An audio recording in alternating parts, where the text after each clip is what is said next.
அண்ணன் தனியாளு நீயால நம்ம பாரு பணமா ஜனமா அப்படின்னு கேட்டா என் ஜனம் தான் எனக்கு முக்கியம். மக்களுக்காக அரசியலுக்கு வந்தவன் இந்த விஜய். அம்மா விஜய் மாமா, அம்மா விஜய் மாமா, என் அக்கா தங்கச்சிங்களோட தங்க பிள்ளைகளை இழந்திருக்கோம்யா. வெற்றி தோல்வியெல்லாம் அரசியல சகஜம் சார். அதுக்காகலாம் வெறி பிடிச்சி இந்த பதவி வெறி பிடிச்செல்லாம் அலைய தேவையில்லை. நல்ல விதமாகவே சொல்கிறேன், நியாயமான அரசியல் பண்ணுங்க. ஓ அதுதான் உங்களுக்கு தெரியாதுல்ல, எங்க எங்க இருக்காருன்னே தெரியாம ஓடு ஓடு ஓடு ஓடு ஓடு ஓடு ஓடு ஓடு வராம் பாரு வேட்டக்காரன் ஓடினே இருக்கிறாரு.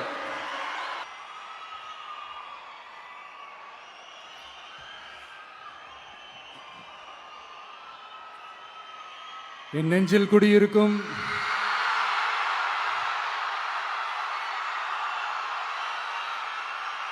கரூர் சொந்தங்கள், உங்கள் அனைவருக்கும் என்னுடைய வணக்கம்.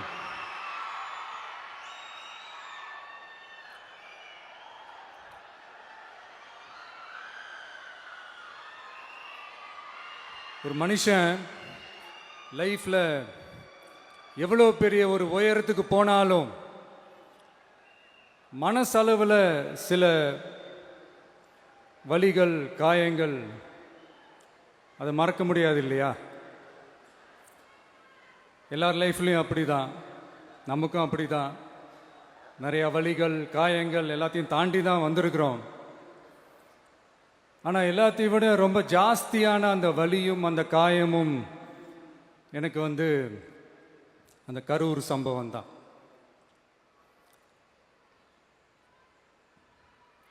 மக்களை சந்திக்கிறதுக்காக மக்களை சந்திக்கணும், மக்கள் பிரச்சனைகளை எடுத்து பேசணும்.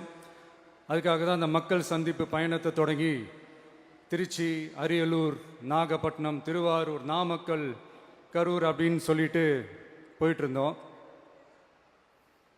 அரியலூரில் அந்த மீட்டிங் முடிச்சுட்டு பெரம்பலூர் போகிறதுக்கு முன்னாடி அந்த பெரம்பலூர் போலீஸ் எங்களை அலர்ட் பண்ணாங்க.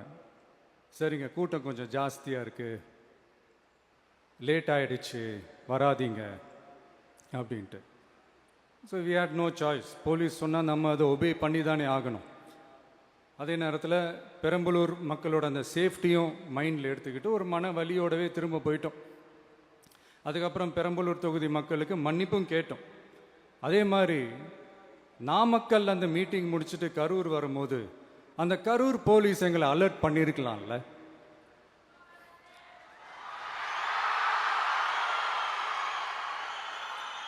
இல்லை சார், இங்கே எதிர்பார்த்ததை விட கொஞ்சம் கூட்டம் அதிகமாக இருக்குது, கண்ட்ரோல் பண்ண முடியல, வராதிங்க.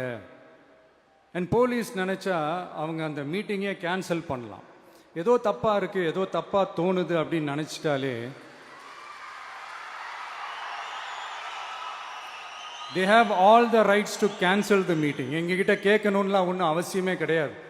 ஆனால் அதையெல்லாம் எதுவுமே செய்யாமல் அந்த ஹைவேல இருந்து அந்த ஸ்பாட்டுக்கு போலீஸே எங்களை உள்ள கூட்டிட்டு வந்து விட்டு அந்த நாடகம்லாம் இருக்கு பாருங்க.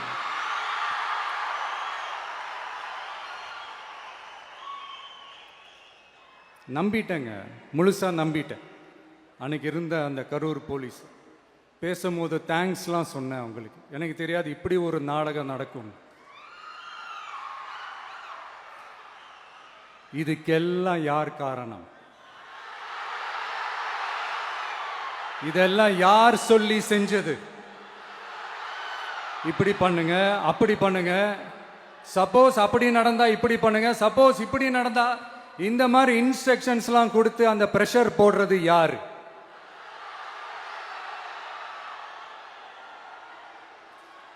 அந்த சம்பவத்தில் நம்ம யாரெல்லாம் இழந்திருக்கோம் தெரியுமா? ஒரு டிவியில் என் படமோ பாட்டோ வந்துச்சுன்னா, அம்மா விஜய் மாமா, அம்மா விஜய் மாமா அப்படின்னு சொல்லி அவங்க அம்மா கிட்ட சிரிச்சுக்கிட்டு அந்த டிவி ஸ்க்ரீனை போய் தொட்டு முத்தம் கொடுத்துக்கிட்டு என் அக்கா தங்கச்சிங்களோட தங்க பிள்ளைகளை இழந்திருக்கோம்யா. மழலை கூட சரியா வராதப்போ ஒரு பேப்பர் மேகசினில் என் ஃபோட்டோவை பார்த்தா அது சிரிச்சுக்கிட்டு அந்த கள்ளங்கபடம் இல்லாத அந்த சிரிப்பு, அந்த கடவுள் மாதிரி இருக்கிற அந்த பச்சை பிள்ளைங்களை இழந்திருக்கோம்யா. என் அக்கா, தங்கச்சி, அண்ணன், தம்பி, குடும்ப உறவுகளை இழந்து அந்த வலியோட இருக்கிற என்ன நீங்க ஏளனமா பேசுறீங்களா? என் மேல பழிய தூக்கி போடுறீங்களா? இப்படி ஒரு சம்பவம் நடந்துருச்சு. இது ஏன், எதனால, அதுக்கான பின்னணி என்னன்ட்டு அந்த வலியோட வீட்டில் உட்கார்ந்துட்டு இருக்கிறேன். ஓடி ஒளிஞ்சிட்டான்னு வர சொல்றீங்களா? வாய் வாயின்னு முன்ன இருந்தா என்ன வேணாலும் பேசுவீங்களா?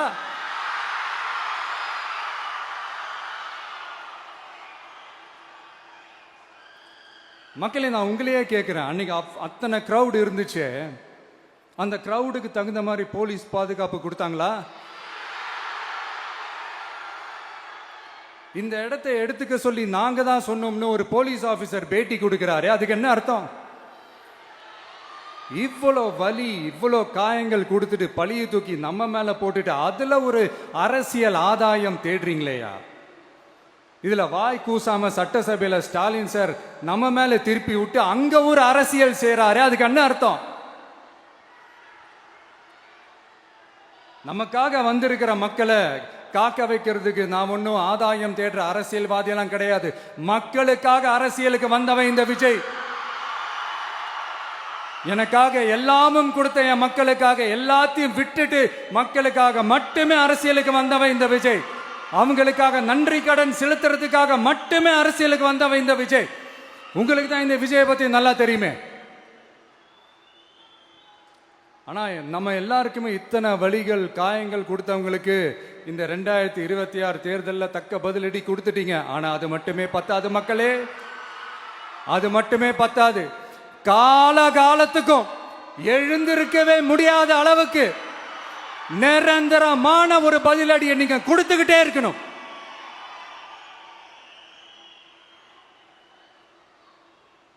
இப்படிலாம் பண்ணா நான் மக்களை விட்டு ஓடிடுவேன் நினைப்பா? யார் என்ன ஓடினாலும் நான் மக்களை விட்டு எல்லாம் ஓட மாட்டேன். அன்னைக்கும் சொன்னேன், இன்னைக்கும் சொல்றேன், நாளைக்கும் சொல்றேன், தில்லா சொல்லுவேன், கெத்தா சொல்லுவேன். பணமா ஜனமா அப்படின்னு கேட்டா என் ஜனம் தான் எனக்கு முக்கியம்.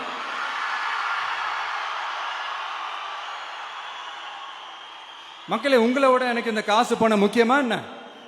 இவ்வளோ குறைகள் நம்ம மேல சொல்றாங்களே, இப்ப நான் சொன்ன மாதிரி அவங்களால ஓப்பனா சொல்ல முடியுமா? அந்த தில்லு இருக்கா, திராணி இருக்கா? ஒரு கிடையாது. ஆனா நம்ம மக்கள் அமைச்சு கொடுத்த நம்ம அரச குறைகள் மட்டும் டிசைனா, மாடலா குறைகள் மட்டும் சொல்லுவாங்க. ஒவ்வொரு டிபார்ட்மெண்ட்லயும் அந்த பார்ட்டி ஃபண்ட், அந்த கட்சி நிதின்ற பேர்ல அடிக்கிற கொள்ளையெல்லாம் இந்த தீய சக்தியா இருக்கட்டும், தீந்து போன சக்தியா இருக்கட்டும், ரெண்டு பேரும் மாறி மாறி இதே தான் செஞ்சிட்டு இருக்கிறாங்க. இதுல ஒரு ஹைலைட் காமெடி என்னன்னா, சட்டசபையில் பேசும்போது பார்ட்டி ஃபண்டுன்னு தான் சொன்னேன். அது எந்த பார்ட்டி, என்ன ஃபண்டு, யாரு, என்ன பேரு, எதுவுமே சொல்ல. பார்ட்டி ஃபண்டுன்னு சொன்னவனை எடுத்தாங்க பாருங்க ஒரு ஓட்டம். எனக்கே ஃபர்ஸ்ட் புரியல, ஏன்பா ஓடுறாங்க? அப்படி என்ன நம்ம இப்போ சொல்லிவிட்டோம்? அதான் அந்த குற்றமுள்ள நெஞ்சுக்கு தான் குறுகுறேங்கும். இது எப்படி இருக்கு தெரியுமா? எங்க அப்பா பீரோக்குள்ள இல்ல, எங்க அப்பா பீரோக்குள்ள இல்ல அப்படின்னு சொல்ற மாதிரி. ஐயோ, ஏன் கேட்குறீங்க? இவங்களோட செம்ம கூத்தா இருக்குங்க, செம்ம ஃபன்னா இருக்கு. சென்னையில் ஒரு பாலம் கட்டுறதுக்காக நார்மலாக ஆகிற செலவை விட அதிக செலவில், கிட்டத்தட்ட டபுள் மடங்கு செலவில் ஒரு டெண்டர் ஒன்று விட்டுருக்குறாங்க. அதையெல்லாம் தோண்டி எடுத்து அதெல்லாம் இப்போது கண்டுபிடிச்சி கேன்சல் பண்ணியிருக்கிறோம். இன்னும் எத்தனை கோடி ஊழல், எத்தனை லட்சம் குடல் தோண்ட வருமோ எங்களுக்கே தெரில. ஒவ்வொரு முகமுடியாக கிழியுது. ஐயோ, இந்த விஜய் ஒவ்வொரு கதையா எடுத்து வெளியில விட்டுருவான் போலேன்ட்டு திரும்புற பக்கம்லாம் கதறல் கதறல் கதறல், காதலிருந்து ரத்தம் வராத குறை. ஆமா, இப்படி ஊழல்லே ஊறி போனவங்க இப்படிதான் இருப்பாங்க. இந்த 50-55 நாட்கள்ல அங்க செஞ்ச சில விஷயங்கள்லாம் சட்டசபையிலே எடுத்து சொன்னேன். பட் இங்க ஒரு சில விஷயங்கள் சொல்லணும்னு நினைக்கிறேன். இந்த மின்சாரத்துறையில் இதுக்கு முன்னாடி போட முடியாமல் இருந்த அந்த பதவி உயர்வை வந்து இப்போ தான் எங்களால் போட முடிஞ்சுது. அதுக்காக ஒரு அக்கா அழுதுகிட்டே ஒரு நன்றி சொன்னாங்களே, அதெல்லாம் அவங்க கண்ணில் படாது அந்த வீடியோலாம், குறை சொல்கிறவங்களுக்கு. அடுத்து லஞ்சம்லாம் ஒழிக்க முடியாது, ஊழல்லாம் ஒழிக்க முடியாது, அதெல்லாம் பிளட்டிலேயே ஊறி போய் இருக்கு அப்படின்னு சொன்னவங்க போய் ஒவ்வொரு கவர்மெண்ட் ஆஃபீஸா பாருங்க, ஒரு பைசா லஞ்சம் இல்லை, ஒரு பைசா ஊழல் இல்லை, வேலையெல்லாம் சும்மா டக்கு டக்கு டக்குன்னு நடக்குது. ஒரு பெரியவர் ஒருத்தர் சொல்றாரு, தம்பி வேலையெல்லாம் நடக்குது, ஆனா அதையும் தாண்டி எங்களுக்கு மரியாதை கொடுக்குறாங்க தம்பி, உட்கார வச்சுலாம் பேசுறாங்க. இதெல்லாம் இதுக்கு முன்னாடி நடந்ததே இல்லை. அவனை போய் பாரு, இவனை போய் பாரு, இந்த ஆபீசரை போய் பாருன்னு சொல்லி அலைய விடுவாங்க. இப்ப லஞ்சம் இல்லை, ஊழல் இல்லை, வேலையெல்லாம் உடனே நடக்குது. மக்கள் அப்படி ஒரு பெருமூச்சு ஒன்று விடுறாங்க. அதை பார்த்து நமக்கு அப்படி ஒரு ஹாப்பினஸ். இதுக்கு மேல என்ன வேணும்? ஏன் இதெல்லாம் பண்ண முடியாது? மனசுன்னு ஒன்று இருந்தா பண்ணலாம். இப்ப பண்ணல. அதே மாதிரி இந்த எல்என்டி நிறுவனத்தோட 18,600 crore 3 திட்டங்கள் அந்த ஒப்பந்தம், அந்த கையெழுத்து போட்டிருக்கிறோம். கிட்டத்தட்ட 8,200 பேருக்கு வேலை வாய்ப்பு. நான் சொல்றது அந்த 3 மாவட்டத்தை சேர்ந்தவங்களுக்கே அவ்வளோ வேலை வாய்ப்பு. குறுவை சாகுபடிக்காக 134 கோடியில் அந்த சிறப்பு தொகுப்பு திட்டம் அறிவிச்சிருக்கிறோம் நம்ம விவசாயிகளுக்காக. இப்போவும் சொல்கிறேன், நம்ம விவசாய பெருமக்களே, உங்களோட இந்த அரசு கூடவே நிற்கும். பெண்கள் பாதுகாப்புக்காக சிங்கப்பெண் அதிரடி படை, அது உங்களுக்கு நல்லா முன்னாடியே தெரியும்.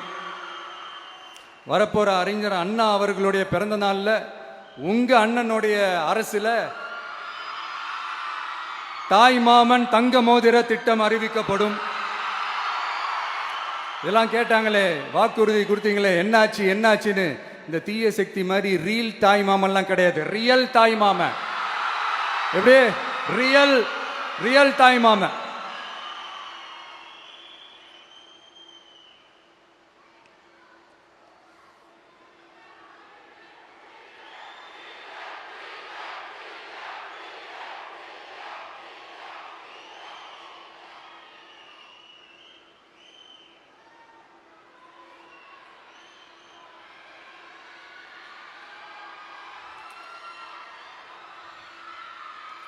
இந்த தீய சக்தியை பற்றி, அவங்க நிர்வாகத்தை பற்றி ஒரு வெள்ளை அறிக்கையை ஒன்று வெளியிட்டோம்ல, அது ஷார்ட் அண்ட் ஸ்வீட்டாக சொல்லணுன்னா, ஒரு ஓட்ட பாத்திரத்துக்குள்ளே தண்ணி ஊற்றிக்கிட்டே இருந்திருக்கிறாங்க.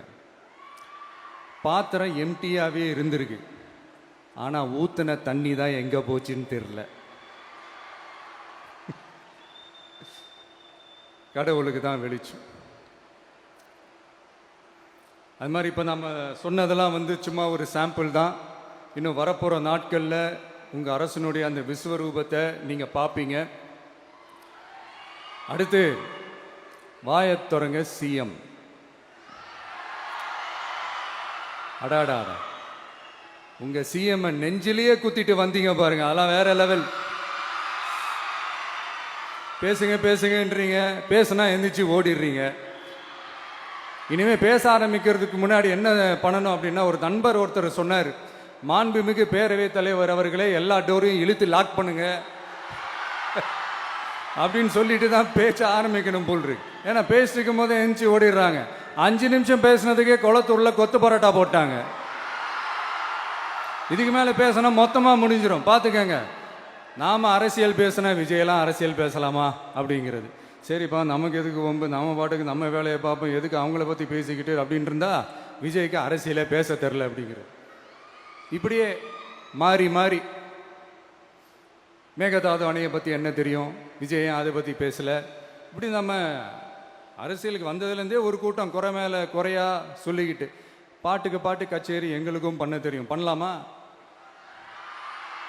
இந்த மேகதாது அணை சம்பந்தமான அந்த வழக்கில் தமிழ்நாட்டோட பெட்டிஷனை சுப்ரீம் கோர்ட் எப்போ ரிஜெக்ட் பண்ணுச்சு? அப்போ யார் ஆட்சியில் இருந்தா? ஏன் ஒழுங்காக வாதாடல? நீங்கள் ஒழுங்காக வாதாடி இருந்தீங்கன்னா அதை ரிஜெக்ட் பண்ணியிருக்க மாட்டாங்கல்ல. ஏன் ஸ்டாலின் சார் வேணும்னே விட்டுட்டாரா? ஏன் இப்படிலாம் கேள்வி கேட்கலாமா? இப்படிலாம் கேள்வி கேட்டால் தான் மேகதாது அணையை பற்றி பேசுனதா அர்த்தமா? ஏன் அந்த ஸ்டேட்டு சிஎம் பேசுகிறாரு, நீங்கள் ஏன் பேசலை அப்படின்னா நம்ம ஸ்டேட்டோட உரிமையை எங்கே நிலைநிறுத்தணுமோ அதுக்காக வேலை பார்க்கறது மட்டும்தான் முக்கியம். சும்மா சவால் விட்டுக்கிட்டு சீண்டி பார், நான் யார் தெரியுமா, தொட்டு பார், இப்படிலாம் பேசிக்கிட்டு இருந்தால் வேலைக்கு ஆகாது. சும்மா பேசி பேசி பிரச்சனையை வளர்த்துக்கிட்டு யார் மேலே அது பழியை தூக்கி போட்டுட்டு அப்புறம் மக்களை அம்போன்னு தெருவில் விட்டுட்டு இப்படி தான் ஒரு அரசியல் பண்ணணும்னா அந்த அரசியல் நமக்கு தேவையும் இல்லை, அதை நம்ம செய்யவும் போகிறதில்ல.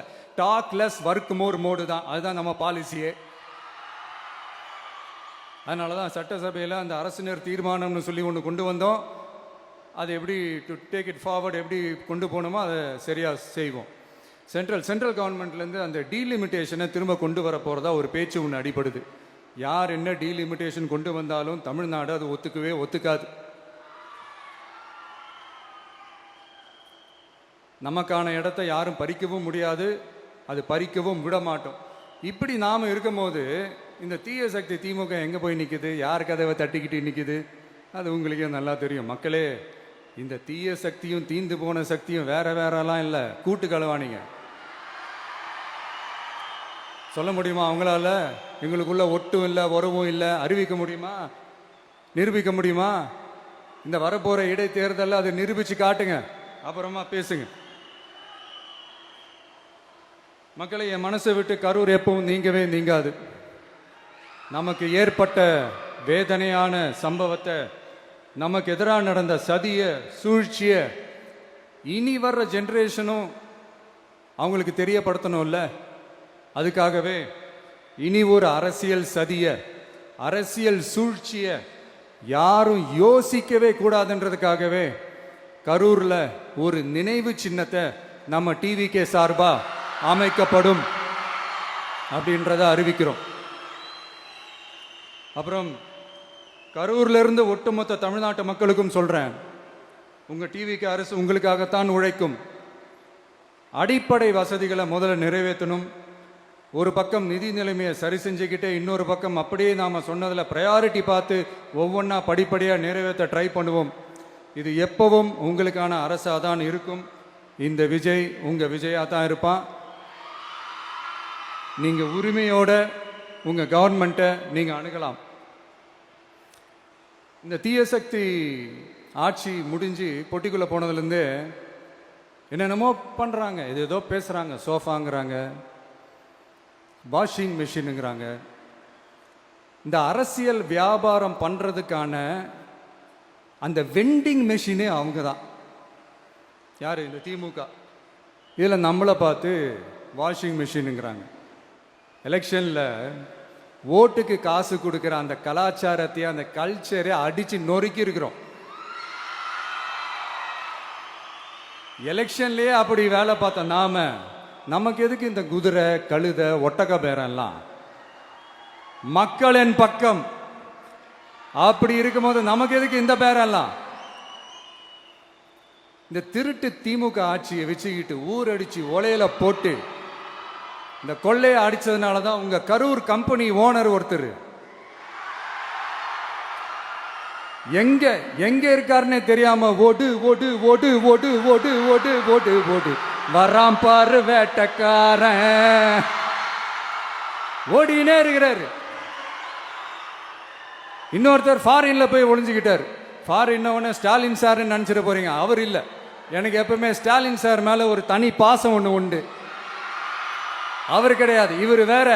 சிங்கப்பூருக்கு செக்கப்புக்கு போனார்ல அவரு. இன்னும் தோண்ட எத்தனை பேர் மாட்ட போறாங்களோ தெரியல. உங்ககிட்ட யாராவது லஞ்சம் ஏதாவது கேட்டாங்கன்னா கொடுக்க முடியாது சொல்லுங்க, நான் இருக்கேன் உங்களோட. அப்படியே யாராவது ஃபோர்ஸ் பண்ணாங்கன்னா இது எங்க மகன், எங்க புள்ள, எங்க அண்ணன், எங்க தம்பி, எங்க விஜய், எங்க விஜயோட ஆட்சின்னு ஸ்ட்ராங்கா சொல்லுங்க. மக்களை, நீங்க கூட இருக்கும் போது லஞ்ச ஊழல் மட்டும் இல்ல, அதிகாரத்தை வச்சு ஆட்டம் போடுற யாரா இருந்தாலும் அடங்கிடுவாங்க. இந்த கடமை, கண்ணியம், கட்டுப்பாடுன்ட்டு ஒரு காலத்துல கொள்கையோடு இருந்த கட்சியெல்லாம் இன்னைக்கு எப்படி இருக்கான்னு உங்களுக்கே தெரியும். அதாவது இந்த டிவிகே கட்சியோட தலைவரை எதிர்க்கிறதுல ஒரு நியாயம் இருக்கு. ஏன்னா உங்க பொழப்புல மண்ணள்ளி போட்டான். என்ன இந்த ஊழல் லஞ்சம்லாம் பண்ண மாட்டேன்னு சொல்லி உங்கள் அரசியலையே ஒரு தெருமுனைக்கு கொண்டாந்து விட்டான். மக்கள் வேற அவனை தான் நம்புகிறாங்க. ஸோ இந்த விஜயை எதிர்க்கிறதுல ஒரு அரசியல் நியாயம் இருக்குது, அது புரிஞ்சுக்கலாம். ஆனால் இன்னைக்கு இந்த விஜயை மக்கள் ஓட்டு போட்டு ஜெயிக்க வச்சு ஒரு தீர்ப்பை கொடுத்து மக்களுக்காக வேலை செய்யறதுக்காக முதலமைச்சராக உட்கார வச்சிருக்கிறாங்க. என்னமோ இன்னமும் நீங்க தான் ஆட்சியில் இருக்கிற மாதிரி. விஜய் கரூருக்கெல்லாம் போகக்கூடாது, விஜய் இங்க போகக்கூடாது, அது செய்யக்கூடாது, இது செய்யக்கூடாதுன்னு எனக்கு புரியலையே. ஆட்சியில் இருக்கும் போது தான் இவ்வளோ கட்டுப்பாடெல்லாம் போட்டீங்க, எஸ்ஓபிஸ்லாம் போட்டீங்க, ஸ்டாலின் சார் ஆப்ரேட்டிங் ப்ரொசீஜர்லாம் போட்டீங்க. இப்போவும் அதே பண்ணிட்டு இருந்தீங்கன்னா என்ன சார் நியாயம்? இல்லை நான் தெரியாம தான் கேட்குறேன். இன்னும் கனவுலையே இருக்கிறீங்களா? முதல்ல முழிச்சு வாங்க, ரியாலிட்டிக்கு வாங்க. உங்கள் ஆட்சியெல்லாம் வீட்டுக்கு போய் டிவிக்கேன்னு ஒரு ஆட்சி வந்து ரொம்ப நாள் ஆச்சு. ஒழுங்கா படி என்று சுப்ரீம் கோர்ட் ஓங்கி மண்டேலியே நறுக்கு நறுக்கு நறுக்கு என்று செம்மட்டியாலே அடிச்சும் இந்த திமுக முழிச்சிக்கல அப்படின்னா அப்போ கொஞ்சம் கஷ்டம்தான். வெற்றி தோல்வியெல்லாம் அரசியல சகஜம் சார். அதுக்காகலாம் வெறி பிடிச்சி இந்த பதவி வெறி பிடிச்செல்லாம் அலைய தேவையில்லை. நல்ல விதமாகவே சொல்கிறேன், நியாயமான அரசியல் பண்ணுங்க. ஓ, அதுதான் உங்களுக்கு தெரியாதுல்ல? இந்த தீய சக்தி திருத்தவும் முடியாது, அவங்களா திருந்துவாங்கன்னு பார்த்தா அதுவும் நடக்க போறதில்ல. அதனால வரப்போற இடைத்தேர்தலில் மக்களே இந்த தீய சக்தி திமுகவை நல்லா வெச்சு வெளுத்து விடுங்க. கான்பிடண்டா இருங்க மக்களே, நல்லதே நடக்கும், வெற்றி நிச்சயம். மீண்டும் சந்திக்கும் வரை நன்றி, வணக்கம்.